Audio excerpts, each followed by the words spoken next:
Hi, everybody. Welcome to Conversations with Calvin, We the Species. Uh, I actually, I'm with Sharon Kane, who is I'm kind of reading my notes, historical romance, rom-com. And I love this word because I never heard it before, romanticy, Hmm. which is great, and a novelist. And Sharon and I met. Uh, were you like one of the early ones at Bold Authors Network? I was, yeah. So, I don't think so, I was there the very first one, but I but was you there were pretty early. So I've known you for a year, and I've Yeah, seen you once, twice a week, for a yeah. year. Actually, more than I've seen my wife, because I've seen you. Historically, a year or so ago, somebody from the internet said, "Hey, go join this Bold Authors Network. It's just forming. It's run by a woman, Kay Wagner, our leader, and she's a best-selling author in her own right. The Trailer Park Frankie Girl, and she's also a book marketer and stuff." And everything she was, I was not. So I needed all kinds of help as a self-published author. And so I joined, and that's where I met Sharon.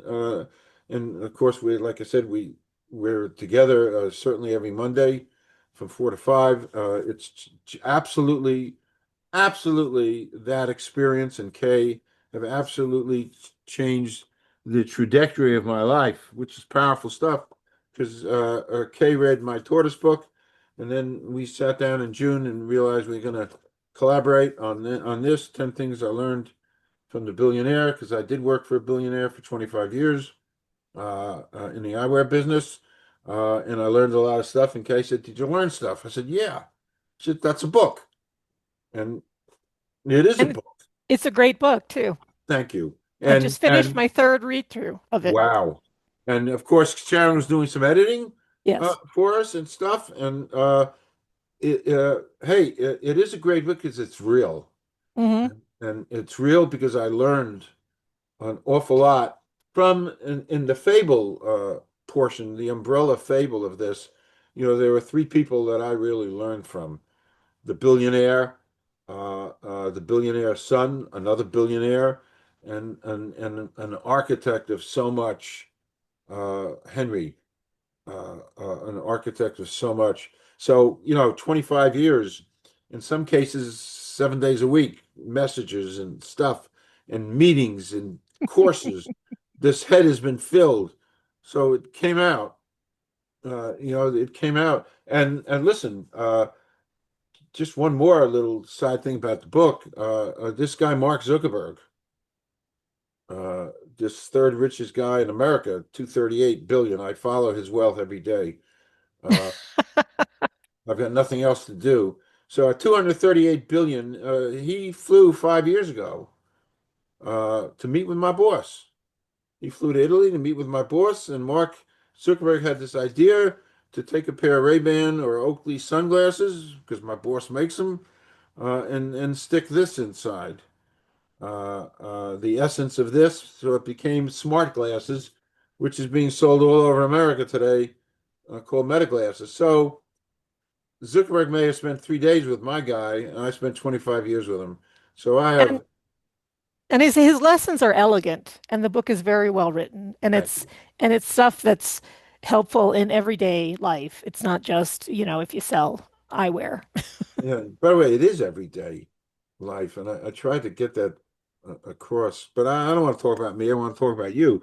So, and I'm really thrilled to do this because our group is a very special group, and our existence is very special as authors. We'll Yep. talk about that when we finish.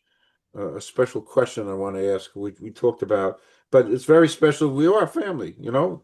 Hmm. It It's a really community, it really is a community. It really is a family, and it's special. And I'm so glad which is we met. great because you do so much of it by yourself as an author that you really need to make sure you pull people in around you who get that and who are doing the same things all by Correct. It's themselves. a lonely, it's a lonely It lonely is. existence, It is. truly. And it has nothing to do with Henry David Thoreau going up to Walden Pond and hanging out in the cabin, all by himself. And I Right. don't think funny thing, I'm making this up as I go along. I don't think we're a hell of a lot different from Henry David Thoreau because when we come into our little cubicles, you're in yours and I'm in mine, we're in our own world. We're Yep. we're in we're in that cabin on Walden Pond. Right. I just make that With up. AC and electricity, but Of still. course. Oh yeah, gotta have that. Gotta have that. It's funny. We had when Hurricane Sandy hit us, and we were without power for 12 days. I did some spiritual incantations, and I thanked because now we're living without power, lights, air, heat, this, that, the whole package, and nothing to do. And I thanked the spirits and I thanked everybody for getting me born in this day and age and not back in 1765. So I was very appreciative when I was born. Really glad I don't have to write with a quill pen and ink. Can you imagine? Can I you cannot. imagine? Can you imagine? And look at us. When I wrote my first book, Vichy Water, we had a viable internet.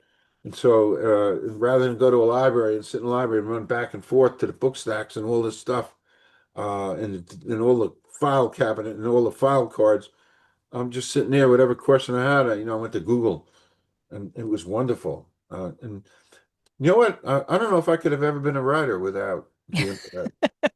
Do you think about that, Sharon? Well, it does make research incredibly easy. Yeah, Yeah. I mean, absolutely. I don't know. I don't know. I'm just trying to be honest. I don't know if I could have ever done any of the stuff I've done without that. I think we both could have done it. It just would have looked different, Yeah, I guess. I and the guess. So experience would have been different. I agree. Yeah, yes, different. I can't imagine. So, how about doing a little bit of background for yourself, and then we'll kind Sure. of jump into some fascinating stuff because I'm holding this up. We've got variations on a romance Hmm. that you're going to hold up your copy on. This is just right there you go, and this is just replications. And in my microcosmic world, I try to get around to reading everything I'm talking about. Suddenly I wake up one day, I'm sort of behind 30 books. Um, Really, kid you Well, if not. you post a podcast a day, that's a lot. Yeah, and I post I'm interviewing, today three. It's kind of hard. So do a little background. Well, I grew up in Phoenix. Couldn't wait to escape. Um, I'm in Albuquerque now, so I didn't get very far, but I got out of Phoenix. And I decided that I was a writer when I was 6. I was always very not a talkative child, but I always had a big vocabulary. I took to reading early. Um, and my mom was at the junior college getting her education degree, and she would get her typewriter out, which was not an electric, it was a manual typewriter, to write up her papers for class. And then she'd leave her typewriter out, and so I would sit down on it and I would write little stories. And that's when I decided that I was a writer. And I grew up never really wanting to do anything else, although I've always loved costuming and musicals. So I did do sort of a side trip into there, but I never really thought of myself as a novelist. I was always really interested in short form nonfiction. And so when I got into high school, of course, I got on into my high school newspaper, and then in college I worked on my college newspaper. And so I, was going to have a career in journalism basically, which pays really, really badly. Uh, Huh. so I did that for many years, and then and I did some writing for the stage as well, some lyric writing and whatnot, which doesn't pay at all. And then the last 18 years, I got a job working as a communications director for a child advocacy nonprofit organization, which is I still was doing a lot of short form nonfiction writing. I was writing a lot of op-eds, a lot of persuasive kind of writing, fact sheets, policy briefs, that kind of thing. But it's a very different kind of writing. Um, but I felt like it made a difference. We got state legislators to enact laws that helped kids, and Wow. tax laws, tax credits, and budgeting that helps kids. So it was a good way to end my career. And then I had been with the organization for quite a while, and they put in a sabbatical policy. And so I had been there long enough that I was able to take a 3-month sabbatical. And I was really just keen to kind of lay around the house and read novels that other people had written. But my boss asked me what I planned to do, and I thought, oh no, now I have to actually accomplish something. And this idea for a novel had been sort of floating around in my head for years, and I thought, well, I'll just see if I can sit down and write it. Wow. And that ended up being my first book, This Restless Sea. Um, Wow. And I finished writing that over the course of just a couple of months. My sabbatical I still had like 2 weeks left to go. And I thought, well, this is it. I'll never have another idea like this, because this idea had been percolating like literally for years in my head. And so I thought, well, that can't be it. So I sat down on the couch and I thought, I need to come up with another plot line, another set of characters, and another story. And that's when I came up with what became my second book. Wow. Wow. So then my sabbatical was over. I went back to work. And since I write, I was writing at work for my job, I didn't do a lot of writing in the evening. Basically, I wrote on the weekends. And by the time I was ready to retire, I had completed writing 5 novels. Yeah. Wow. But one thing I've learned, when you complete the novel, writing the novel, you think you are done, and yet you are not. Huh. Huh. And there was a lot of, learning that needed to take place. Like I needed to work with a developmental editor who taught me things like, when you're writing from this character's point of view, you can't hop into the other character's head and know what they're thinking. That just doesn't work. So, I spent a lot of time learning and editing the novels that I had written before I finally quit my job last year and started self-publishing my first 3 novels, which are historical romances. And then I've started a series. That's where the rom-com Okay. romantasy comes in. It's a series called Unfettered Fairy Tales, and I have 3 books written for that series, and I'm working on finding a publisher.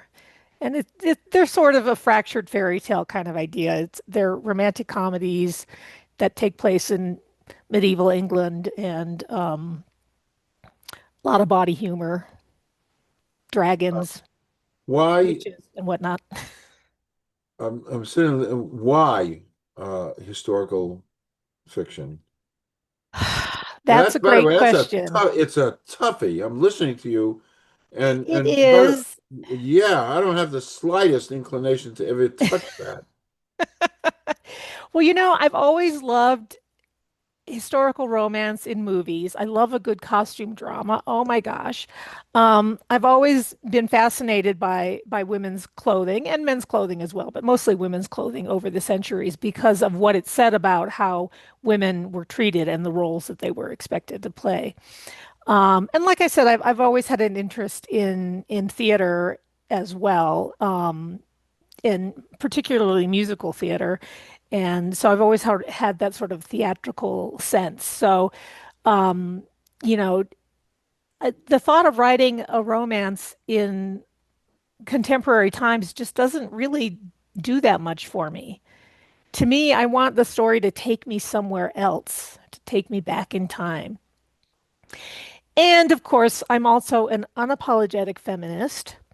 And I can't write historical romance without writing a little something about how, women were treated back in the day and how how long it took for things to change, and how quickly we could lose all of our rights all over again if we're not, um, if we Diligent. don't understand, yeah, where they come from. And I'm never preachy about it. Like in this book, The Green Silk Gown, the main character works in a flower shop, and that's where she meets an artist, a portrait painter, who comes in and he wants to paint her portrait in a green silk gown. But also a suffragist comes in and she wants to order flowers for her latest suffrage meeting. And of course, she invites this character to come to the suffrage meeting.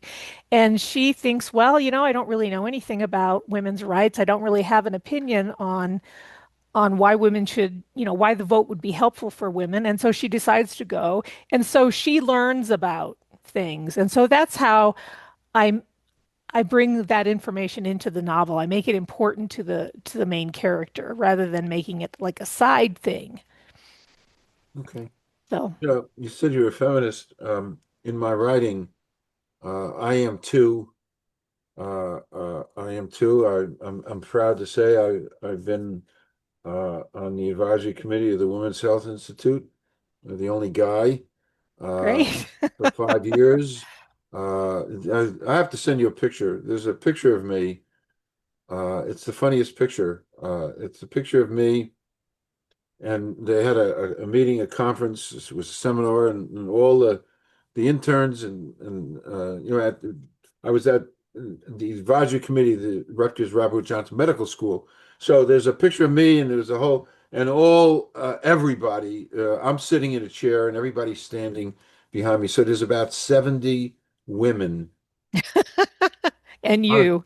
and me. My hand to God, I'm telling the truth. 70 women and Calvin sitting in a chair.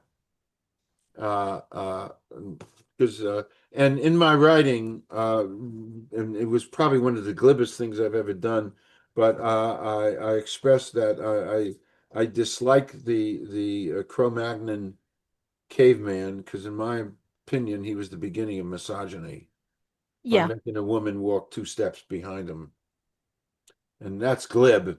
Nevertheless, and I write about that. But anyway, um, so. Do you think, quote, romance is kind of an unappreciated, Sneered underestimated? upon? Yeah, Yes, I yeah. do. Okay, Sadly, okay. sadly.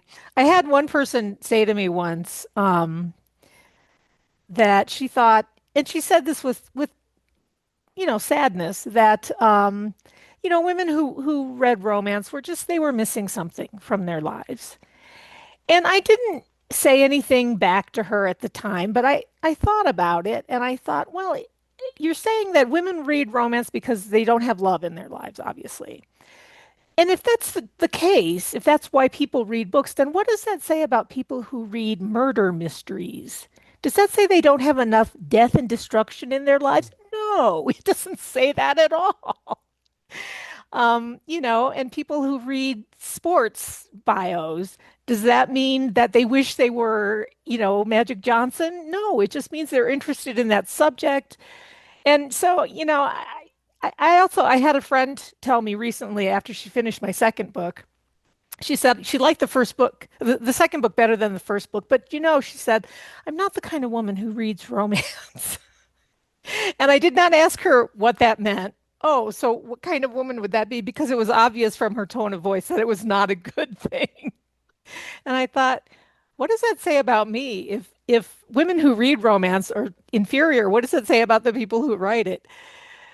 I romance, like any other genre, is entertainment. People are looking for stories. They're looking for drama. They're looking for comedy. They're looking for the human experience, something that mirrors things in their own lives. And some people like theirs with a side of crime. Some people like a puzzle that they can help solve.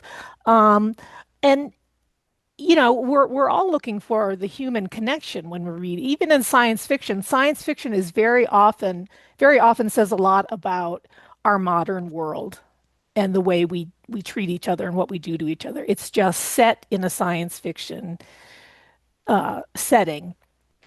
So really, if you think about all of the emotions that humans live with, the one that's probably most important to everyone is love.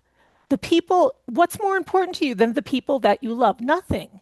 Those are the things that you would die for, that you would do anything for. The people that you love are the most important thing to you. So, you know, and falling in love is one of the most amazing, incredible things that will ever happen to you. And for most of us, that only happens maybe a couple of times in our lifetime. And hopefully, when you find that person, you settle down together. But that whole time of falling in love is so compelling. Why not read stories about other people finding love? It's just people Right. like it. Yeah. I mean, that's why romantic movies are so, and it's interesting because romantic novels are sneered upon, but romance in movies is okay. Yeah. Somehow that's okay. I mean, I know you're a huge fan of Casablanca. That is a love story. At its It is. basis, that is a story of a man who is reconnected with the woman who was the woman that he lost, and he decides for her own good to let her go. That's the essence of that story. It's a love story. People think of it, oh, it's historic, there's a war going on, but it's not an action adventure movie. No. It's a love story. So it's so interesting you said that because I'm a student of Casablanca deeply, and it's considered as one of the most romantic movies of all time. And yet, I think there's two kisses in the whole movie. Right. Well, the Literally. romance is what takes place in here, right? Yeah, exactly. So there's not visual. There really isn't a lot of Right. visuality. That's a Well, word. and for the couple, there's no happily ever after. And really, for a romance novel, for something to be considered a romance, there needs to be a happily ever after. That's why you call it a love story. Yeah. It's not a romance, but yeah, I mean, look at a movie like The Princess Bride. I Guys knew love you were that going to say movie. that. People love that movie.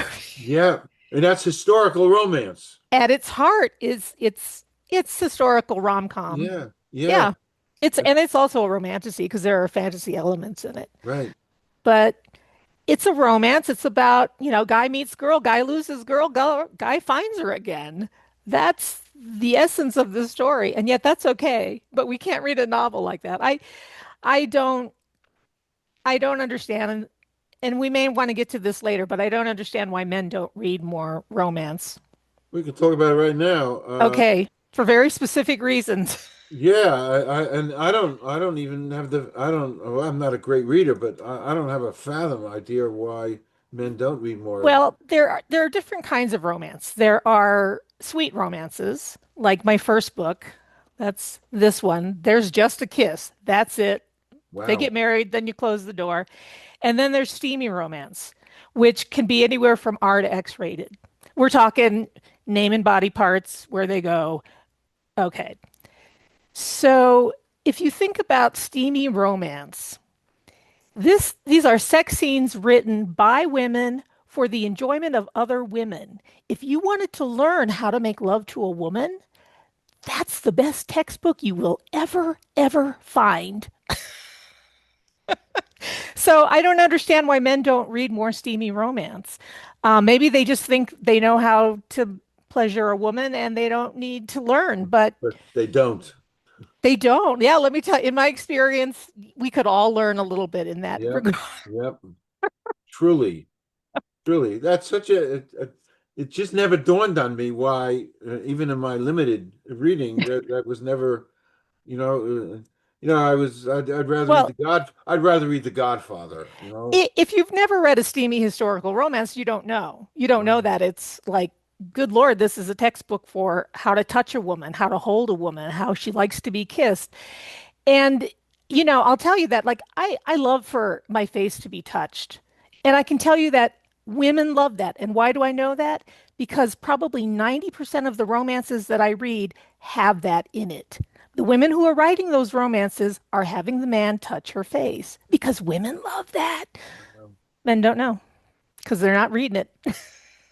Wow. By the way, I just learned something. I I don't know if you notice, I take notes. By the way, and maybe one of the only interviewers in America, in American history. Johnny Carson never took notes. Jimmy Fallon doesn't take notes per se. And I'm writing stuff down. Well, Um, I'm glad I gave you a pearl of yeah, wisdom there, and correct. hopefully we can spread it around, and men can start reading steamy romances and learning. And the other thing, in my experience, very few men ask women what they like in bed, either because it never occurs to them or because they don't want to be seen as someone who doesn't know. But even the men who ask are not necessarily going to get an honest response because women are conditioned to be nice, to think of other people's feelings before our own. And so we're going to say, oh no, what you're doing is fine. And so, yeah, even men who ask women, what would you like me to do differently are not necessarily going to learn what the correct response is. But anyway, I'm Um, glad we got into sex right away at the well, top. that's great, and it's important, and I don't. I mean, I talk about everything here, but I haven't delved on my little but important stuff. And by the way, I wrote and I put a box around it. Touch a face. Yeah. You try that out later with your Well, wife? I was thinking about that. I swear. I was thinking about that and see if there's any instant reaction to that. I'll keep you posted, Sharon. Well, I for the longest time I thought that was just me, that's just something I like and men never do it, and that's a shame. And then I started reading romance, steamy romances, and I'm like, wait a minute, all of these women are writing about this. Well, women everywhere love this. So, All right, so here's a statement. You can just take a deep breath here. You can comment that your heroines are strong, yes. and your heroes are empathetic. Yes. And that's true for most genres of romance. I mean, there are the genres with the alpha male who's a big macho, and he's grab her by the hair and drag her back to the cave. I think those are kind of fading in popularity because women don't really want that from a romance, from an actual romance. So why would you want to read about that? Um, but yeah, and even other women who write historical romance do not write lead characters who would actually have fit in that historical time frame. You know, 300 years ago, very few women thought I'd kind of like to do something other than be a wife and mother because that was not an option, you know. And heroines, even in historical romance, are generally much more independently minded than women were at that time period. And, the men in that time period too were products of their upbringing. And so to them, women were property. They weren't, a partner. Marriage was not a partnership, it was an ownership arrangement. Um, and I think most historic romance writers write male characters that are a little more evolved than that. Um, or if you look at a character like Mr. Darcy from Pride and Prejudice, that was a contemporary book. It was written during the time period that it's set in. And, he has that, hey, I'm a catch. I am the catch. And I'm going to ask Elizabeth Darcy or Elizabeth Bennet to marry me. And of course, she's going to fall down and, thank her lucky stars.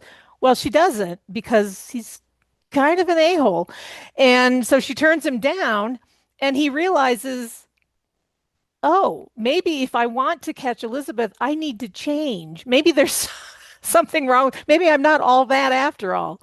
So even, historical novels that were written during their time periods, there is some of that in the male characters. There must be a tremendous amount of research to put, you're doing a particular time period. I mean, there must be an inordinate amount of research uh, to put this stuff together. I don't do that much. If I wrote, say, in the Regency era, and I wrote in my novels were set in England, I would need to know about the peerage. It's dukes first, and then earls, and then marquis. I'd have to know all that.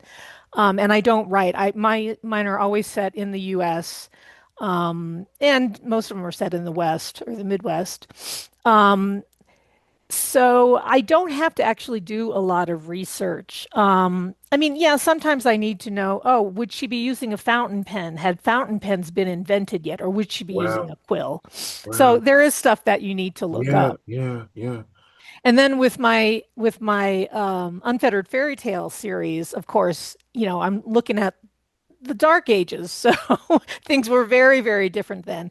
And I end up doing a lot of anachronistic things, and I've decided that's okay. It's not set in the actual Dark Ages. It's a romantasy. There are dragons and things. But then at the end of the book, I have a list of some of what the anachronistic things are, and I explain them.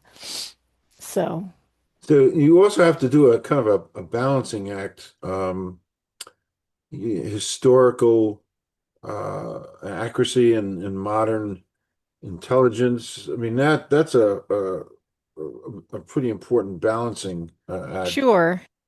Yeah, like in my most recent book, Variations on a Romance, it's actually inspired by a true story. A woman has an accident and forgets, has amnesia and has no recollection of the last several years of her life, which Wow. included the entire time she's known her husband.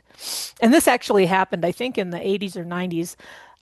But I said it in Colorado at the end of the 19th century, and they live on a cattle ranch. So she wakes up on in this strange house with this man she doesn't know, and it's all freaked out. And what she kind of learns is that she has muscle memory around him. Like her body feels comfortable with him, and when he has to carry her to the outhouse, it's a comforting feeling. But muscle memory is not something that was ever talked about in the late 19th century, so I couldn't call it that. So I had to kind of work around it to make that not stand out so that it didn't fit.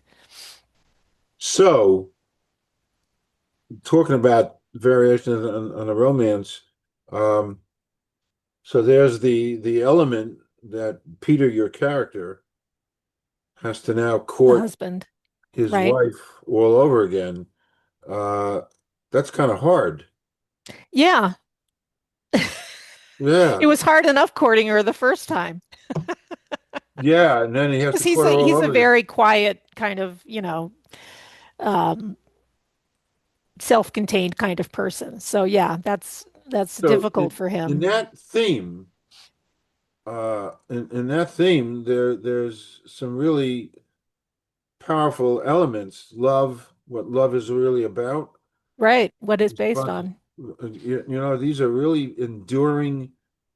Just as I'm absorbing this, and I'm thinking, wow, this is powerful stuff, and it really shows a different aspect of what love is to have to redo all this again. Right. Uh, and so you develop that theme in here. Um, uh, and that's hard to I mean that's a hard road, Sharon. Well, I think it is. Well, yeah, I mean, you try to get into your characters' heads as much as you can. And you think, how would I react in this situation? What would be the the things that bothered me? What would be the things that maybe were good about it? How would I react? And you take it from there. And then, you have your beta readers look at it and they see things that you completely missed. And they make suggestions and stuff. So I don't know. This one wasn't really any harder to write than the other ones were. Okay. And this is your latest right now, right? Yes, yeah, Okay. this is the one that just Okay. came out. It's still just $1.99 for Kindle on Wow. Amazon, but that's going up soon. So, And it's kind of I guess it's like a slow burn kind of romance. Right. Uh, um, and is the slow burn aspect of this, is it essential to the story you're telling? Absolutely. Yeah. And a lot of readers love a slow burn romance. I Okay, love that myself. They okay, like the build up, okay, okay. the tension and whatnot. Um, but you know, she can't, she wants to just go home when she wakes up and she's lost her memory of her, her life with her husband. Just wants to go home and live with her parents. And she does go home and spends a week with them, but they say, you made this vow, you did it of your own free will. You were madly in love with him. You need to go back to your husband. That's where you belong. And so she does go back, but it's not like there's they're in a situation where courtship can be managed the same way that it normally would. And, they're married and generally they sleep in the same bed. But after her accident, he moves out of their bedroom and sleeps in another bed. And she kind of, her heart, her body kind of helps her heart find its way back to him because she does have this muscle memory of how it feels like home to be next to him, to be held by him or carried by him. And so finally she decides, to go ahead and invite him back into their bed. And even before she feels like she's fallen in love with him again, and that kind of helps her realize, okay, this is part of why I fell in love with him was that there was Wow. this So, physical, so tension it's and enduring. whatnot. It's an enduring quality that goes from one stage to another stage. Right, It's um, it's kind of like there's like an ethical tension here, from this was and now he has to do it all over again. So you have to weave that into your writing. That's difficult stuff. I couldn't do it. I mean, don't that's say that. Don't say I can't do it. Say I can't do it yet. I can't do it yet. Sure. It's funny. I'm quoting the billionaire at you. Oh, thank you. Yeah, exactly. Thank you. Thank you. Thank you. It's funny. My wife said to me, uh, after the billionaire, after Tortoise, she says, "You're not going to write anymore because I'm in here 5 years. I'm in this room, for 5 years. I don't pay attention to her." And so Right. she said, after Tortoise, "You're not going to write anymore." You're done. I said, "No, I don't have any plans." And then Kay came into my life, and Right. boom, billionaire. And I swear, she said, right after Christmas, billionaire got released. She said, "You're not going to write again." I said, well, it is a series now, and we got some more things to say, and no Right. comment. No comment. And then I do coaching with Kay, and then I must have mentioned to her, I have an interesting idea. And now, talking to you, you've now kicked me over. Oh, You did. sorry. You did. You kicked me over for me to explore. There's one romantic novel stuck inside. Ah, And I think you may have just kicked me into the realm. okay. Uh, Well, uh, read some romantic novels first yeah, before. which you know what? Yeah, Uh, read mine. yeah, yeah, and you know what? I'll do the Kindle thing. Matter of fact, I'm doing it tonight. Okay. Great. My hand to God, I'm going to take care of that tonight because I really should. I'm not going to embark on something I know nothing about. So, There men have read my books and enjoyed them. They were all related to me, either by marriage or blood, but okay. still. We're going to talk about that momentarily. Yeah. That whole concept. Yes. So let's take a deep breath, uh, uh, a momentary pause. And I'm going to ask you, as I alluded to before we went on air, one of my favorite questions from Barbara. So here's the scenario, Sharon. Hmm. Excluding family or friends, somebody living or dead you'd like to spend a day with. And it could be one or two or three. There's no rules here. Ah, okay. I Okay, think Jane Austen. great. Pride and Prejudice is one of my favorite books and has Okay. been for many, many years. Okay. Great And if answer. not her, then maybe Louisa May Alcott. Okay. Well, she wrote historical stuff. Duh. Yes. Little Women, but it was written, it was contemporary at the So time that that she was, wrote it. I was going to ask you about that. So somebody writes, a book in 1785. It's not historical. It's not historical. It's contemporary. Right. Interesting premise. But in the bookstore, it'll be filed under classics. So Okay. So those are great answers.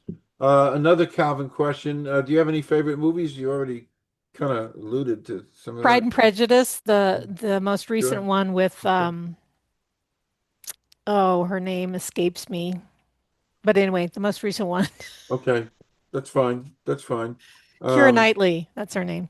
oh, sure. I know who she is. I can Yeah. see her. I can actually, see her. I always liked asking the movie thing because I'm such a movie person myself.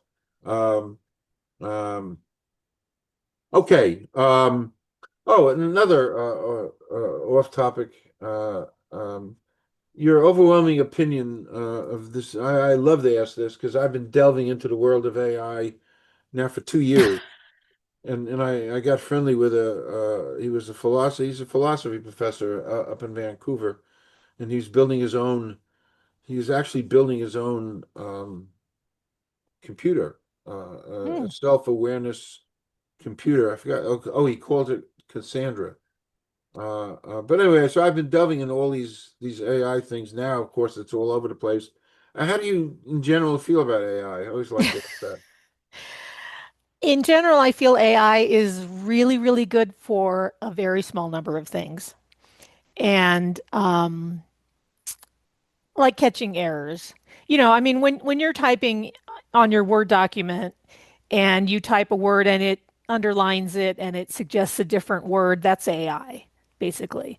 And so in that respect, it's pretty good. It's wrong a lot of times. A lot of times. You have to just ignore it a lot of times.